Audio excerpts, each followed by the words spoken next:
केजरीवाल साहब ईमानदारी का चोला ओढ़ करके आए थे और सबको भ्रष्टाचार में लिप्त बताते थे। आज वो अखंड भ्रष्टाचार में लिप्त हैं और ये कोर्ट में भी साबित हो चुका है। आज भी वो कंडीशनल बेल पर हैं। अगर वो दोबारा भी जिस प्रकार की वो बात करते हैं कि मुझे दोबारा मुख्यमंत्री बना दो तो मैं जेल जाने से बच जाऊंगा, ये सबसे बड़ी झूठ है। देखिए, केजरीवाल साहब ने मान लिया है कि जो उनके विधायक थे वो भ्रष्टाचार में लिप्त थे और जनता में उनकी स्वीकार्यता नहीं थी, इसलिए इन्होंने दूसरी पार्टी से जो लोग आए हैं सबसे पहले उनको लपक लिया है और वो लोग यहाँ टिके रहे, इसलिए उनकी अभी चुनाव की घोषणा हुई नहीं है, लेकिन इन्होंने उनकी टिकटों की घोषणा इसलिए कर दी ताकि वो लोग वापस ना भाग जाएं। गुलाब सिंह यादव की चर्चा पहले भी रही है, कई बार अपने कार्यकर्ताओं द्वारा उनकी पिटाई भी हुई है और भ्रष्टाचार के अनेकों आरोप से वो ग्रस्त रहे हैं। दूसरा, क्षेत्र में उनकी अनुपस्थिति बहुत बड़ा कारण था, ना वो किसी का फ़ोन उठाते थे ना किसी को रेस्पॉन्स करते थे। मैं दूसरी बात भी कहना चाहता हूँ, जिनको अब टिकट दिया है, सुमेश शौकीन कांग्रेस के विधायक रहे थे और यही कंडीशन उनकी तब रही थी, इसलिए वो हार गए थे और लगातार 3 बार वो हारे और उनकी जो लड़ाई थी वो तीसरे नंबर की रही। बताया जा रहा है कि हैवीवेट कैंडिडेट हैं, एक दफ़ा एमएलए रहे हैं, लगातार जो जनता है मटियाला की उस पर पकड़ रही है। और एक बात और कही जा रही है, कोई भ्रष्टाचार का कोई आरोप इस तरह का उन पर नहीं है। हाँ, हैवीवेट है वो, एक तो शारीरिक दृष्टि से हैवीवेट है, दूसरा ये मजाक की बात है, दूसरा वो पूंजीपति हैं, पैसे में हैवी हैं, लेकिन इसका मतलब ये नहीं है कि वो क्षेत्र के लोगों के लिए उपलब्ध रहेंगे। मैं गिनने की कोशिश करूं तो लगभग दो दर्जन से अधिक जो है वो चेहरे चमकते हुए दिखाई देते हैं। मैं फलाना हूं, मैं ढिमका हूं, मैं नया कार्यकर्ता, मैं युवा कार्यकर्ता। ऐसे में कैसे हो पाएगा? देखिए, ये भारतीय जनता पार्टी की लोकप्रियता दर्शाती है कि आप क्षेत्र में निकल जाइए, केवल और केवल भारतीय जनता पार्टी के कार्यकर्ताओं के पोस्टर आपको नजर आएंगे। ये इस बात को दर्शाती है कि भारतीय जनता पार्टी के पास कार्यकर्ताओं की फौज भी है और अनेकों चेहरे हैं भारतीय जनता पार्टी के जो यहाँ पर चुनाव लड़ सकते हैं। लेकिन इससे समस्या भी पैदा होती है कि अगर 22-24 लोगों की फौज है, आप 2-3 लोग उसमें सीट्स पे हैं। अगर मैं राजेश जी की बात करूं, आपका स्वयं नाम है, अशोक शर्मा का, पवन शर्मा का एक नाम है और बाकी अन्य जो लोग हैं बैनर पोस्टर वाले, उनके अलावा शैलेंद्र पांडे भी टिकट मांग रहे हैं, वो भी अपने आप को हैवीवेट बताते हैं। तो जब जितनी अधिक संख्या होगी, जाहिर है कि टिकट एक को मिलना है, तो आपस में फिर टांग खिंचाई की नौबत भी रहेगी बाद में। ऐसा कुछ नहीं है। अभी इससे पहले का चुनाव आपने देखा, लोकसभा का, प्रवेश जी का टिकट कटा और कमलजीत शेरावत को टिकट मिला, तो ऐसी कोई बात कार्यकर्ताओं ने नहीं, सबने एकजुट होकर काम किया और आगे भी पूरी उम्मीद है कि सारे कार्यकर्ता जो आज टिकट मांग रहे हैं भारतीय जनता पार्टी के कर्मठ कार्यकर्ता हैं और वो सब मिलजुल कर सब चाहते हैं यहाँ से भारतीय जनता पार्टी का विधायक बने, दिल्ली में भारतीय जनता पार्टी की सरकार बने और हम सब का प्रयास ये रहेगा। टिकट तक सब अपनी अपनी दौड़ में लग रहे हैं, लेकिन उसके बाद जिसको भी टिकट मिलेगा हम सब मिलकर भारतीय जनता पार्टी का कमल यहाँ से खिलाएंगे। तो जो मुफ्त की रेवड़ियों की बात कर रहे हैं, अपने घर से तो कुछ दे नहीं रहे हैं, वो केवल इस जेब से निकाल के इस जेब में। लेकिन हमारा ये कहना है कि जनता को मुफ्त की चीज़ें नहीं चाहिए, जनता को विकास चाहिए। अगर आप फ्री बिजली की बात कर रहे हो, पहली बात तो फ्री बिजली किसी को मिल नहीं रही है, दूसरी बात ये है कि 200 यूनिट आप किसी को दे रहे हो, 201 होते ही वो जीरो हो जाता है। तो भारतीय जनता पार्टी भी ऐसी अनेक अपने दूसरे प्रदेशों में भी योजनाएं ला रही है और वो मुफ्त की रेवड़ियाँ नहीं है, अपने नागरिकों को सुविधाएं दे रही है। और शिक्षा की क्रांति की बात कर रहे हैं, मैं ताज़ा उदाहरण अपने मटियाला वार्ड का देता हूँ। मटियाला स्कूल पिछले 8 साल से खतरनाक घोषित किया हुआ है और वो स्कूल बिल्कुल गिरने वाला है, लेकिन उसमें आज भी 6000 बच्चे पढ़ रहे हैं। नमस्कार, मैं हूं अनंत कौशिक, आप देख रहे हैं ब्रेकिंग न्यूज़ दिल्ली एनसीआर। हम लोग इस वक्त मौजूद हैं मटियाला विधानसभा के मटियाला वार्ड में। हमारे साथ मौजूद हैं भारतीय जनता पार्टी के दिग्गज नेता अशोक शर्मा। अशोक साहब, बहुत बहुत स्वागत है आपका। धन्यवाद। क्या कुछ कहेंगे, जिस तरह से ऐतिहासिक सफलता मिली है महाराष्ट्र में, किस तरह से देखते हैं? देखिए, भारत के लोगों ने मन बना लिया है आदरणीय मोदी जी को अपना समर्थन देने के लिए और जिस प्रकार की उनकी नीतियाँ रही हैं, जिस प्रकार के वो काम आज अंतर्राष्ट्रीय स्तर पर कर रहे हैं, उसकी स्वीकार्यता पूरे देश में है। इसका ताज़ा उदाहरण हरियाणा और महाराष्ट्र में आपने देख लिया और अब दिल्ली की बारी है और दिल्ली में भी केजरीवाल सरकार का पतन होने जा रहा है और शीघ्र ही भारतीय जनता पार्टी प्रचंड बहुमत से सरकार बनाएगी। हरियाणा में आपने कहा मन बनाया जनता ने, देश की जनता ने, हरियाणा की जनता ने, महाराष्ट्र में मन बनाया, ऐतिहासिक मन बनाया, लेकिन झारखंड में मन नहीं बना पाई। दिल्ली में मन बना पाएगी? देखिए, झारखंड में कोई कांग्रेस या कोई और पार्टी नहीं आई, वहाँ लोकल पार्टी का बहुमत रहा है, लेकिन ऐसा नहीं है कि भारतीय जनता पार्टी को वहाँ पर इग्नोर किया गया है। भारतीय जनता पार्टी का वोट बैंक भी बढ़ा है, सीटें बढ़ी हैं। और मैं ये नहीं कहता कि 100% स्टेट्स में भारतीय जनता पार्टी आ गई, लेकिन आज मैक्सिमम जो बड़ी स्टेट्स हैं वो भारतीय जनता पार्टी द्वारा शासित है। और ये बहुत बड़ी बात है। जिस प्रकार की प्रचंड जीत महाराष्ट्र में मिली है, ये बहुत ऐतिहासिक जीत है। और भारतीय जनता पार्टी का जो ट्रैक रिकॉर्ड रहा है इस चुनाव में, 149 में से 131 सीटें अभी तक जो दिखाया गया है, तो ये कोई छोटी चीज़ नहीं है, बहुत बड़ी चीज़ है। केजरीवाल पे जो भ्रष्टाचार के जो आरोप लगे, तमाम बाकी जो आरोप आप लोग लगाते हैं डेवलपमेंट के कार्यों को लेके, क्या वही भारतीय जनता पार्टी की जीत का आसरा है, वही जीत का रास्ता है, या भारतीय जनता पार्टी की अपनी कोई ठोस योजना है कि इस चुनाव में जाने के लिए? दोनों ही बातें हैं। केजरीवाल साहब ईमानदारी का चोला ओढ़ करके आए थे और सबको भ्रष्टाचार में लिप्त बताते थे। आज वो अखंड भ्रष्टाचार में लिप्त हैं और ये कोर्ट में भी साबित हो चुका है। आज भी वो कंडीशनल बेल पर हैं। अगर वो दोबारा भी जिस प्रकार की वो बात करते हैं कि मुझे दोबारा मुख्यमंत्री बना दो तो मैं जेल जाने से बच जाऊंगा, ये सबसे बड़ी झूठ है। अगर वो दोबारा तीसरी बार भी मुख्यमंत्री बनते हैं तो वो कंडीशनल बेल पे है, वो कंडीशन कोर्ट की तब भी उन पर लागू रहेंगी। वो ना तो मंत्रालय जा पाएंगे, ना किसी फाइल को साइन कर पाएंगे। इसलिए दिल्ली की जनता बहुत समझदार है और इस झगड़े से दिल्ली की जनता तंग आ चुकी है। केंद्र सरकार से लगातार जो केजरीवाल साहब की लड़ाई रहती है, उससे दिल्ली का विकास बाधित हुआ है। और जिस प्रकार की भ्रष्टाचार की में ये लिप्त है, वो सारी चीज़ें अब सामने आ गई हैं। एक नई लिस्ट आई है, नई कहें या पहली लिस्ट आ चुकी है। 11 जो कैंडिडेट हैं वो अनाउंस कर दिए गए। भारतीय जनता पार्टी से छोड़ के गए हुए कुछ लोगों को टिकट मिला, कांग्रेस पार्टी से छोड़ के गए हुए कुछ लोगों को टिकट मिला।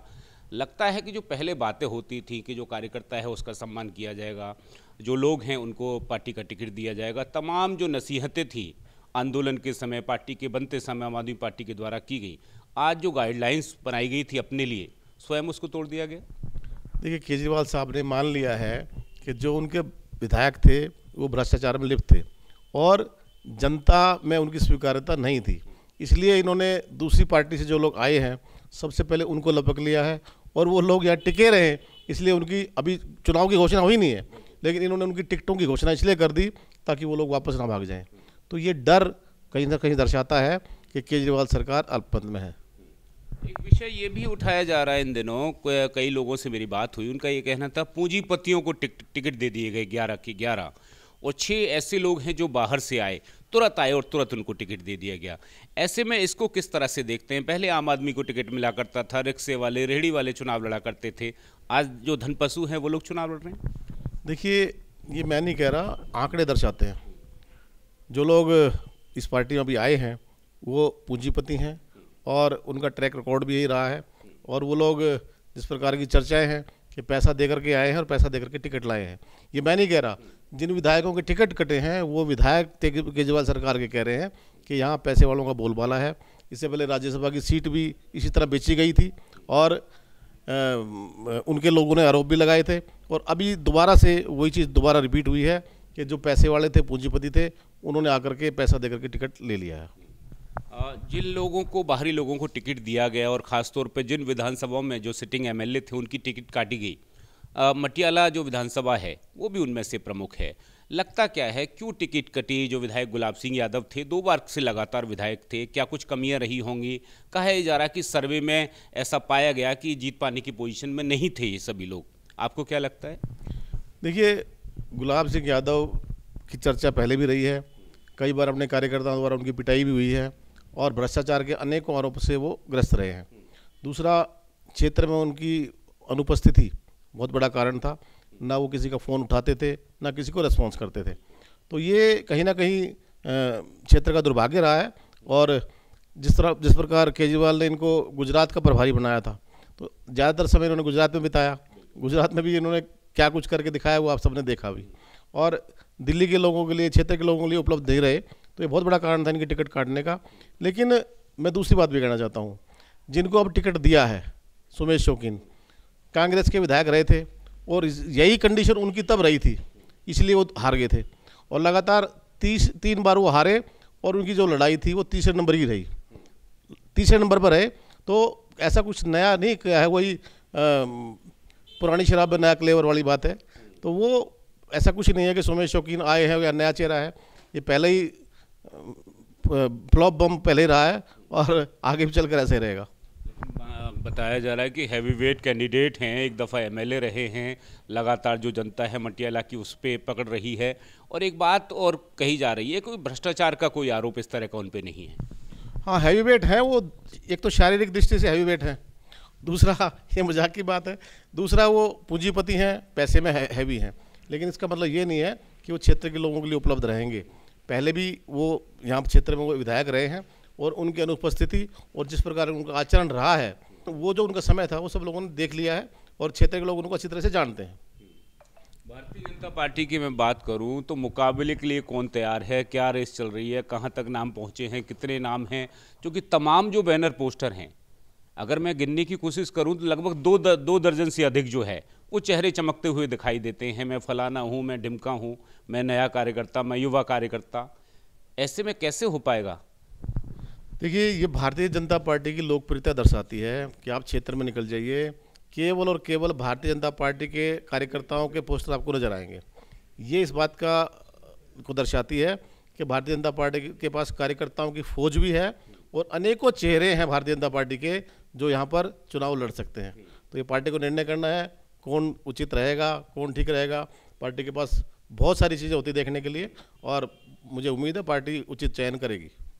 लेकिन इससे समस्या भी पैदा होती है कि अगर 22-24 लोगों की फौज है, आप 2-3 लोग उसमें सीट्स पे हैं। अगर मैं राजेश जी की बात करूं, आपका स्वयं नाम है, अशोक शर्मा का, पवन शर्मा का एक नाम है और बाकी अन्य जो लोग हैं बैनर पोस्टर वाले, उनके अलावा शैलेंद्र पांडे भी टिकट मांग रहे हैं, वो भी अपने आप को हैवीवेट बताते हैं।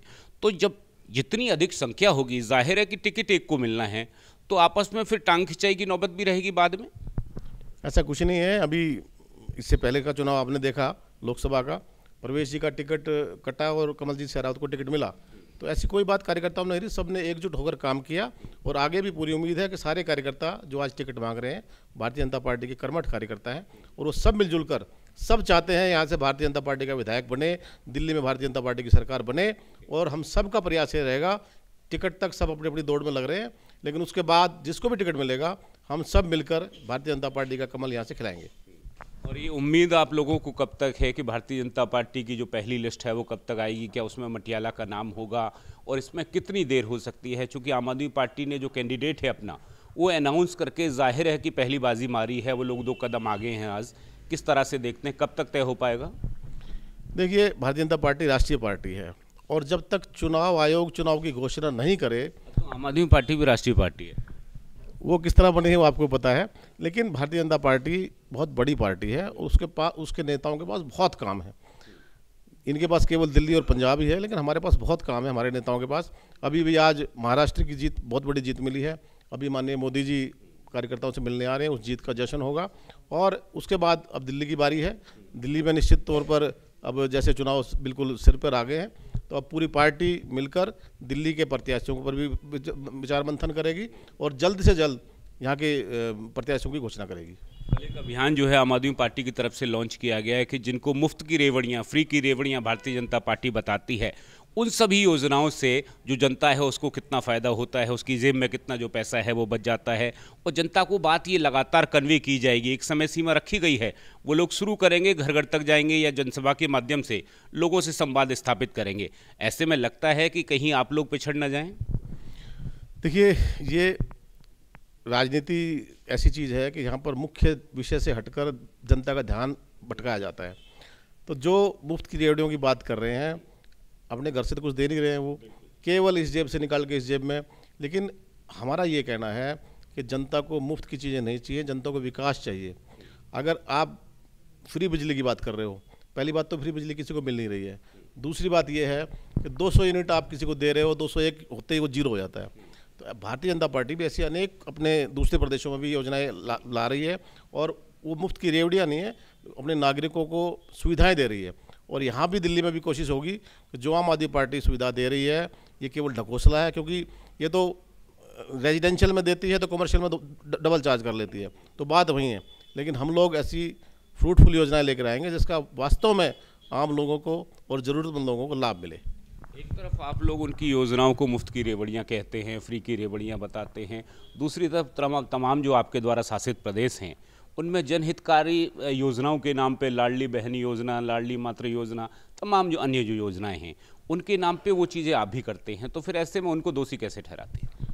देखिए, जो ज़रूरतमंदों के लिए सरकारें करती हैं वो मुफ्त की रेवड़ियाँ नहीं होती, लेकिन ये लोग केवल चुनावी प्रलोभन देते हैं। अब देखिए, वृद्धा पेंशन है, आज लगभग 8-9 साल हो गए इन्होंने वृद्धा पेंशन बंद कर रखी है। क्या हमारे वृद्धों को, हमारे बुजुर्गों को ज़रूरत नहीं है?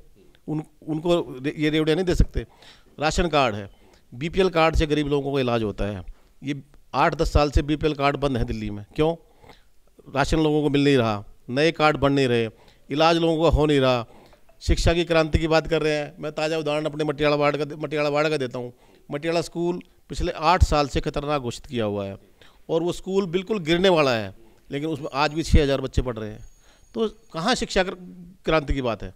ये केवल कुछ सैंपल उठाते हैं और उन्हीं की मार्केटिंग करते हैं। मार्केटिंग में ये लोग हमसे ज़रूर आगे हैं, तो ये मार्केटिंग करने वाले लोग हैं, इनका ज़रूरतमंदों से कोई लेना देना नहीं है।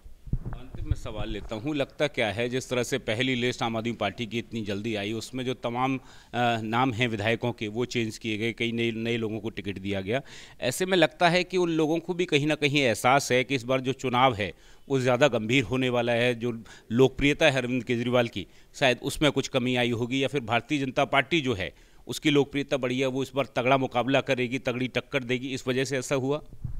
बिल्कुल सही बात है, आपने बिल्कुल सही बात कही है, क्योंकि उनको अपने जो वर्तमान विधायक थे उन पर भरोसा नहीं रहा, इसलिए उन्होंने इतनी सारी चेंजेस किए हैं और भारतीय जनता पार्टी और कांग्रेस से जो नेता आए हैं उनको टिकट दिया है। इसका मतलब वो पहले से मान चुके हैं कि जिन विधायकों को पर इनका भरोसा था वो भरोसा टूट चुका है, जनता का भी और केजरीवाल साहब का भी। मटियाला विधानसभा समेत 70 में से कितनी सीटें देखते हैं 25 के चुनाव के बाद? अभी पार्टी का जो सर्वे हुआ ताज़ा, उसमें 46 सीटों का आकलन हमारा है और ये सीटें महाराष्ट्र को देखते और बढ़ेंगी, कम नहीं होंगी। बहुत बहुत धन्यवाद, बहुत बहुत शुभकामनाएं। Thank you. अशोक शर्मा, नेता भारतीय जनता पार्टी मटियाला विधानसभा, बताते हुए कि तमाम जो योजनाएं हैं अरविंद केजरीवाल के द्वारा जो की जा रही हैं, दिल्ली सरकार के द्वारा जो दी जा रही हैं, वो वास्तव में ज़मीन पे नहीं है, छलावा मात्र है, और उससे बेहतर योजनाएं अगर भारतीय जनता पार्टी की सरकार आती है तो जनता के लिए उपलब्ध कराई जाएंगी। सहयोगी गौरव कुमार के साथ मैं अनंत कौशिक।